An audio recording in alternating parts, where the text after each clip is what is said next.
his decision-making, play-making the rest of the way?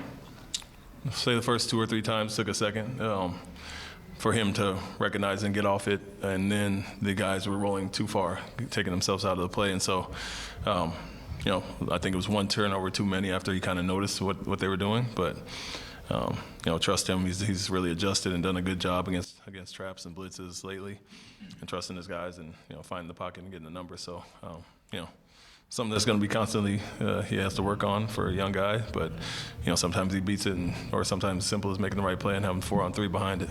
You said with trust, his pass to Jabari in the corner, what does it say, Jim, in that situation to send that pass to the guy who hasn't made a 3 all night? Yeah, it was huge. We just showed the team that was basically our favorite play of the game.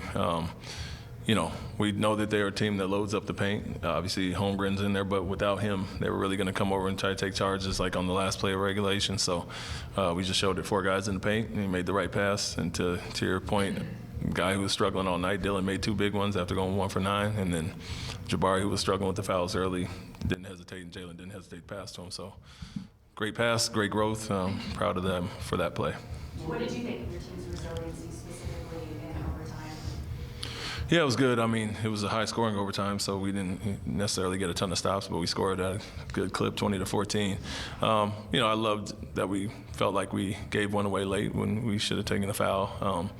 He had a decent look at a shot, but we felt okay, put it behind us. Nobody hung their head, and we just went after it. And so, to my point, what I said earlier, it was big that Dylan came out and hit those 2, and then we guarded. Obviously better until the end of the overtime. So I love the way they pushed through it regardless. Nobody hung their head and got it done. What's the significance of the game streak for you? Consistency, consistent basketball. I mean, that's for the most part. Tonight was a little up and down. Great start. A little ugly in the second and third, but always kept it in striking distance. I think their biggest lead was 8, and it's always floating around that 5, and we weren't playing that well, so we knew we had a good chance there if we stepped up and made it a little harder on them defensively.